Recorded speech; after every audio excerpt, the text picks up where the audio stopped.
Hello, everyone, and welcome to another episode of the Writer's Corner live show. We connect authors to each other and we help readers find new authors to love. You probably already have your favorite type of book, either fiction or non-fiction, but you never know. We may just introduce you to your new favorite genre to love, or even help you discover some books that don't fit into any of the traditional genres. You will get to meet new as well as seasoned and authors on our show. Some of our seasoned authors will share their tips and tricks of how to get published right the first time.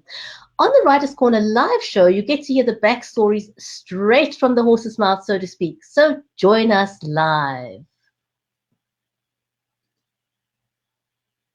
And welcome, everyone. Hi, Mary. How are you? I am great. How are you? I'm so excited. We have a very exciting day today. We have just a wonderful interview that we're getting ready to do with a very, very fascinating man. He's done things from one spectrum to the other. And he has a very long bio and history of being in TV and producing and writing. And he's so interesting. So I can't wait to bring him on. And we want to let everybody know that you produce shows. So if anyone is looking for someone to produce a live stream for them, they can find you on your Virginia Lambanda on, I guess, Facebook, right? Or do you have a website that you would like people to look for you? My website is called Brigetti.live.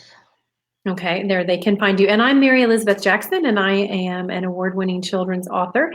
I write empowering books for kids. I'm also an advocate for special needs. And we forgot to say that on our last show. We didn't introduce ourselves. We were so excited. We just jumped right in. So, and I know that we're ready to bring on our guest. And he's having wine, and I'm having coffee, and you're having tea, probably with milk, aren't you?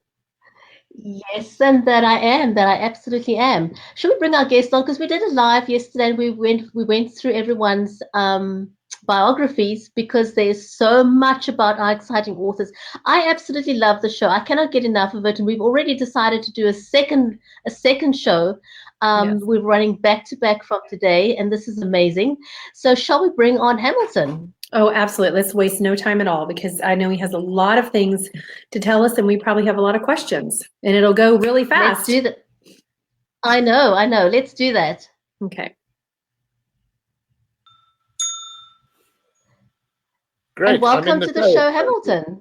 Hi. Hi, Hamilton. Okay, let's start off with cheers. Let's all cheers. You ready? All right, cheers. All right, let's cheers. Clang, clang. All right, we'll have a sip and we'll get started, right? Good South African wine. Absolutely. Oh, okay. What's your favorite kind? I don't know much about South African wine. My husband probably does. He's in that business. But are you strictly a white or red guy? I like both, but I tend to drink more white, particularly at this time of the year when it's lovely and warm and relaxing. I mean, our garden is just absolutely overflowing with flowers. So a nice cool Chardonnay or Sauvignon Blanc, perhaps an unwooded Chardonnay, tends to go best with what we're experiencing here. Oh, absolutely. And we're going into the winter here, so coffee is really good, or a hot toddy or something. Absolutely. Just not at 11 in the morning because I still got to do my day and take care of kids, so I got to stay awake. Yeah. Even by South African standards, 11 in the morning is a little early if it's not a champagne break. Well, it's always 5 o'clock somewhere, isn't it? Yes. Yeah, it's 6 o'clock here. So yes. So there you go. Absolutely. Well, Hamilton, would you like to let us know your most recent children's book? And then what you're working on and where I know we have lots of questions where you wanted to talk about how you've transitioned from, one genre and you've transitioned really like 180 degrees, absolutely, to another side, haven't you? Yes, I think that may be a temporary transition. I started writing Arabella. Let me get the books out of my bookshelf just to show you. Oh, yes. Look at his bookshelf. It's beautiful. Yeah. Can you see the US flag in the background? Oh, no. Oh, you have a flag. There you go. All right. That was given to me by the US Marines when I filmed with them 5 years ago in Helmand province in Afghanistan, and they clubbed together and bought me a proper full-sized US flag, and they flew it over. They flew it over the combat zone and as an additional source of honor.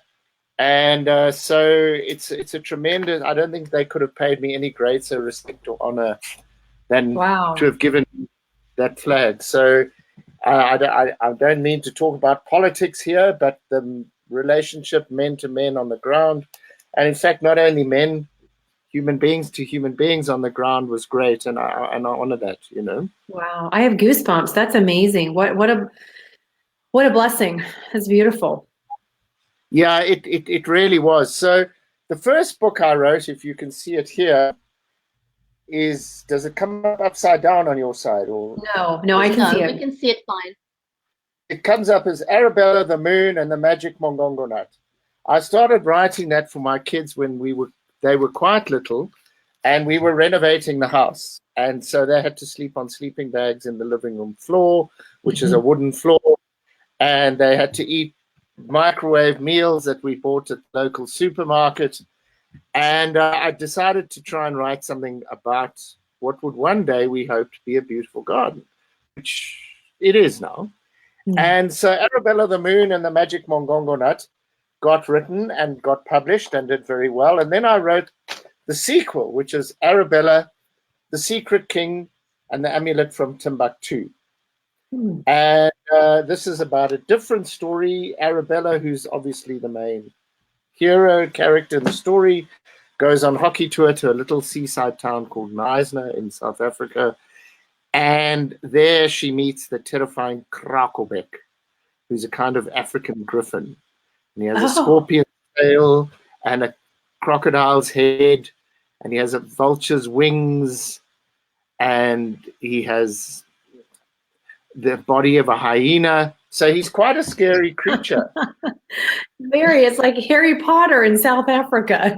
No, it's a little bit like Harry Potter. I mean, it's my own inventions and my own mixing of what might be seen as traditional Western fairy tales and mythology with what I've picked up in Africa. It's not a retelling of African tales.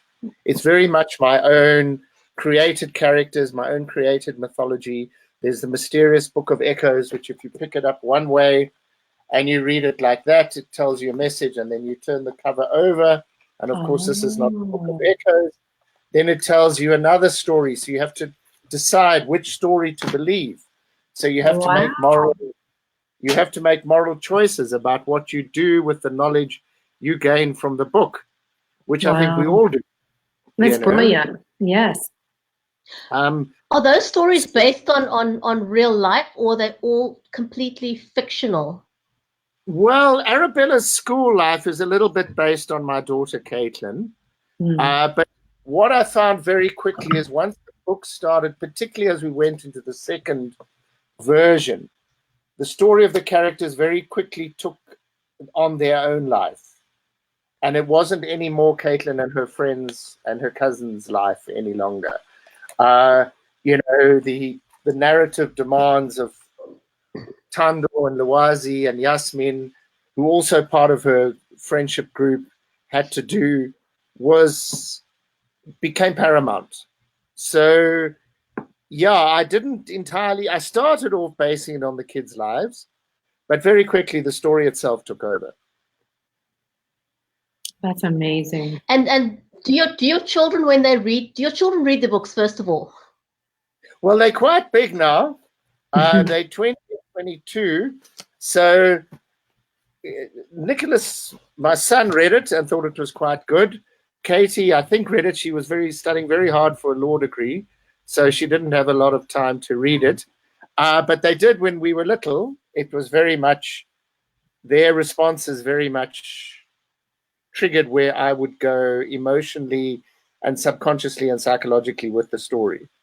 It's wonderful. And could they identify with any of the characters? Could they see themselves in the characters, or did you hide that very well?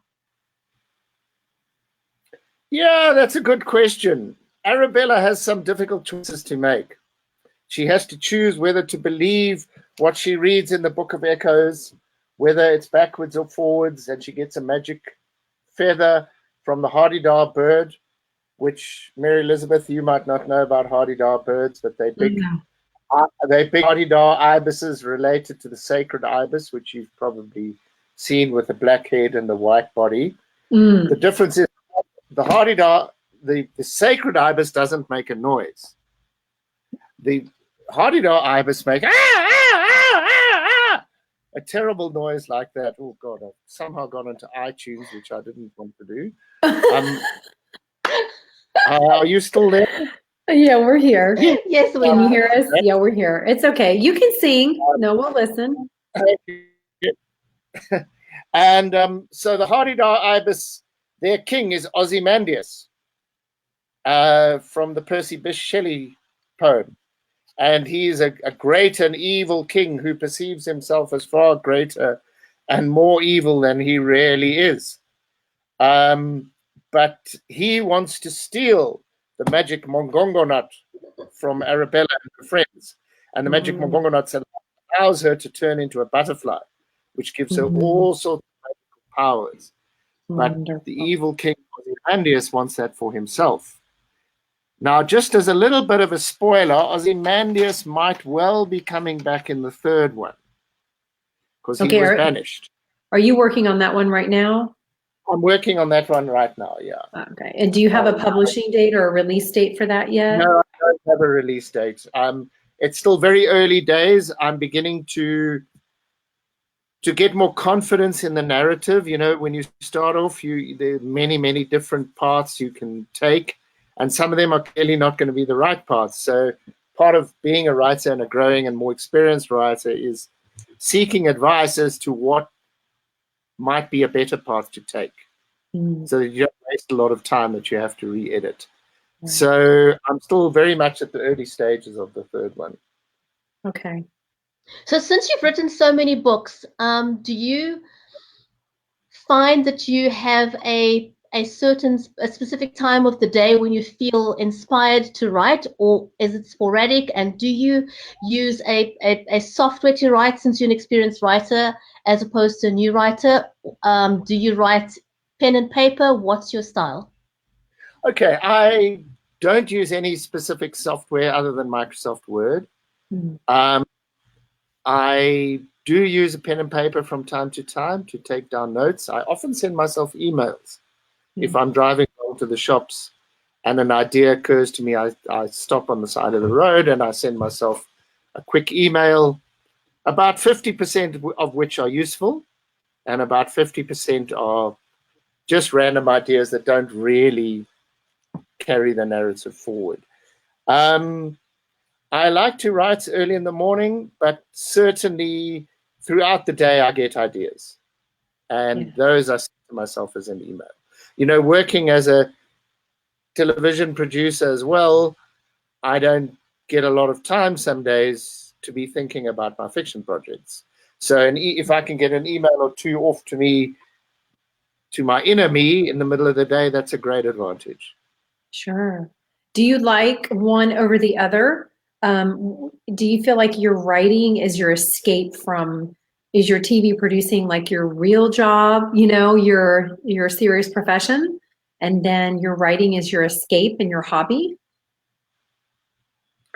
Yeah, of necessity, I made my TV producing my real job, if you want to put it in those terms.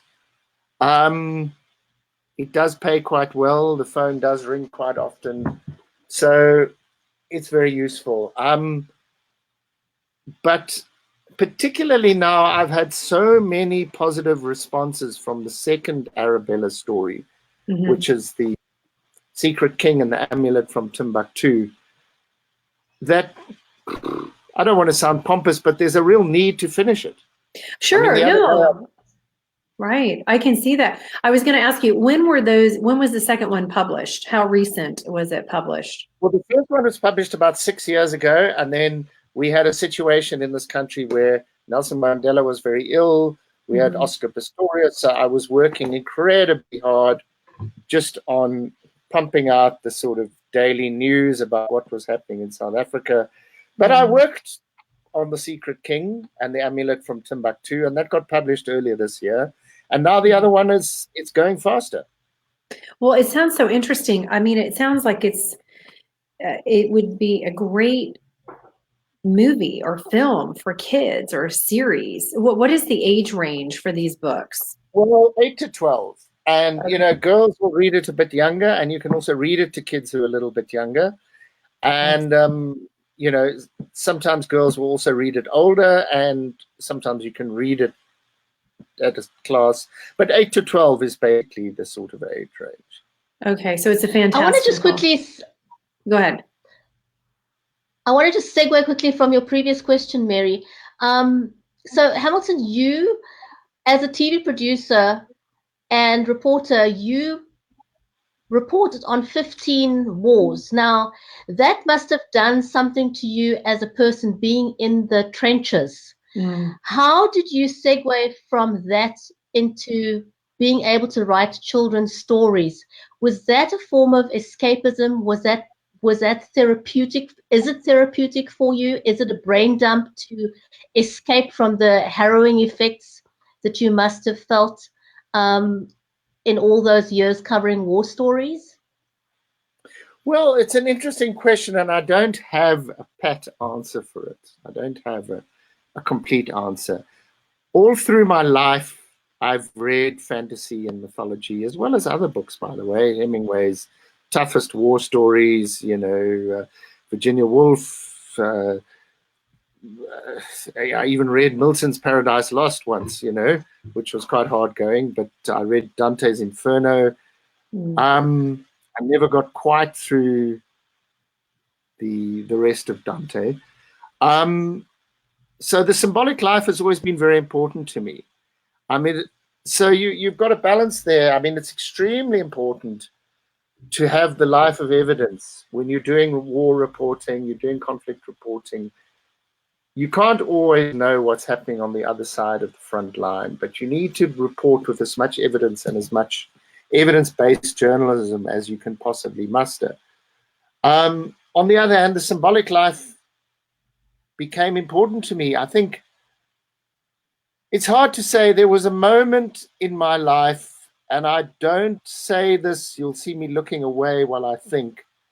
I don't say this as a hard and fast rule, but there was a moment where changing children's imaginative relationship with their landscape that they lived in became a more interesting challenge than going and finding the next rebel leader. And it's not that I'm not really reporting on war zones, but I wouldn't necessarily rule anything out at this point. I'm not going to go to Homs in Syria, for example. It's too scary. It's too dangerous. But at the moment, I'm focused on the Arabella series. I'm focused on the Jungian journey that it takes me through, on the imaginative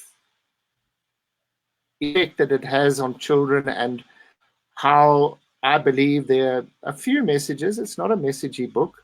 It's a storybook, It's a fantasy. It's fantastical. Yeah. Imaginative, creative. It's an escapism. It's a thrill ride. It's allowing kids' minds to go and all the places they go, which is so incredible, because we don't, as adults, a lot of times we stop, we forget how to do that. And especially in the work that you were doing, I mean, that's so serious. So your inner kid coming out is probably, like Brigetti said, is probably very therapeutic in many ways. I haven't thought of it as clearly and as concisely as that, and I think that's a really, really valid insight. I think it's a valid insight. I think that I'm definitely more aware of my inner kid. And at the moment, he is certainly prompting me to continue this journey. I mean, I am still, just before I put down the phone to you, I've just finished a story for German television about a guy who was leader of one of the prison gangs, who then managed to teach himself to do computer coding in Pollsmoor Prison in Cape Town, and is now running a school for kids in Langa Township in Cape Town, so that he's completely changed his life. So that I'm not sort of disappearing into the world of Harry Potter and Edith Blyton and his Dark Materials, Philip Pullman. They are an important source of inspiration to me, but I think your point is really well taken, Mary. I think, the inner kid needed to come out. Well, because we can only take so much seriousness in the world. I mean, and you've been, we're in the trenches of parenthood, right? And you've been a parent, but where you've been has been the literal trenches. And so our brains can only handle so much of that before we've got to find a way to, okay, let's come back to something that's a little bit more peace and calm and balanced and a little easier for us to deal with, So I totally can understand how you've been led on this journey. Your inner kid, if we want to call it, your inner psyche has led you this way. And, I know that when I write, I feel like I could sit and write kids' books all day, and I do younger children than you do. I'm moving into that age. But for me, being in that world, it's like, oh God, it's so refreshing. And it's just so much like the world is so serious. And there's enough yuck out there. So let's spend some time here, and it's refreshing and it's lighthearted and it's happy and it makes my heart smile and it's joyful. And it brings back that part of me that sometimes goes missing when I'm being a mom and dealing with whatever issues I'm dealing with. And certainly for you and the work that you have done, which is incredibly admirable, but it takes a toll, I'm sure, after a while. Yeah, it does take a toll, and I'm proud of that work, and I'm proud of the evidence-based journalism that it was based on, and remain still doing that work, not quite to the extent that I was doing. But yeah, there are rules in the fantastical world as well. Mm-hmm. Harry Potter has to get onto the platform at 9 3/4. Mm-hmm. He can't just get onto a platform and disappear. Maybe that's a rule in a different set of fantasy novels. But you've got to, and that's what makes it challenging, and also challenging for the characters, is they have to act and make moral choices within the rules of the cosmos, if you like. That's too strong a word, but of the universe that you have created. So Arabella has to make brave choices, and her friends tell her, if you don't make this choice, we can't be responsible for what the outcome will be. Wonderful lessons. This is the way that magic works. I'm not telling you all the choices she has to make. That's okay. We have to read to find out. Do you want each book to be seen as a story on its own, or as a collective, as one work? A bit of both.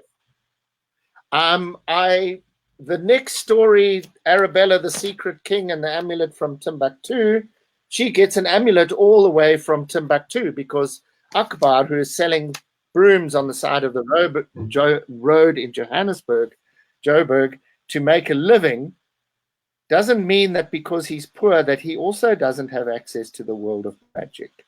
So Arabella doesn't get a magic mongongo nut in the second book.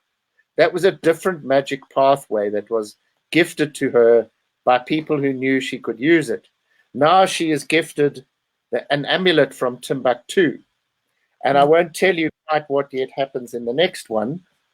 But Ozymandias, who is the king of the Hadidars and who is a very evil, greedy, selfish king in the first Arabella, is almost certainly going to come back in the third Arabella. And we'll have to see how he behaves himself. Probably naughty. Let's see. Oh, I love it. Hamilton has being an author changed you as a person in any way, or was it just something natural in you as a Well, it gift? was something. I mean, I started off studying engineering as a late teen after I left high school, or more strictly speaking, building science, which is a form of civil engineering and Bachelor of Commerce. And I didn't really fit with it. I always joke that I never would have been. I realized I was never going to be an actuary when I got caught reading Pride and Prejudice in double maths class. So yeah, that wasn't going to work, you know. Pride and Prejudice spoke to me a lot more than integral calculus, you know. Um, so it has always been a natural thing for me. I've also very strongly wanted to be part of the world and to live in the world. So journalism and television journalism, working as a team with a group of people, men and women, because about 50% of our team is women now. You know, it's not a male-dominated world any longer. Being part of that team has been extremely important to me and to my psychological upbringing and psychological growth and to the way I've enjoyed life. And I can't believe we're almost out of time. Where can people find your work? The best way to find it is on www.clockworkbooks.co.za. Okay. And then another question I want to ask you also, were all your works traditionally published, or did you self-publish any of them, and why did you choose either one? Well, I've always been traditionally published. This latest book, Arabella, the Secret King and the Amulet from Timbuktu, I've gone with a much smaller publisher where I have paid for some of the production costs, although not all. So it's a kind of a hybrid publishing. And I'm making a lot more money out of this book than I've made out of any traditionally published book. I have to do the work. I have to go and read at school. I have to pay a publicist. But I had enough faith to know that it wasn't just a vanity project. We are selling it through the traditional bookshops, and we see them only as a positive thing. But if I go to a school book fair and I read the book and I sell copies, I'm going to do better at that school book fair in one morning than I'm going to do at any number of traditional booksellers. So, of course, I love bookstores, but I sort of saw the writing on the wall about 2 years ago. I had a very, very bad back operation, which put me on my back for 2 months, and I couldn't do anything. I couldn't even read, believe it or not. So thank God for Netflix. And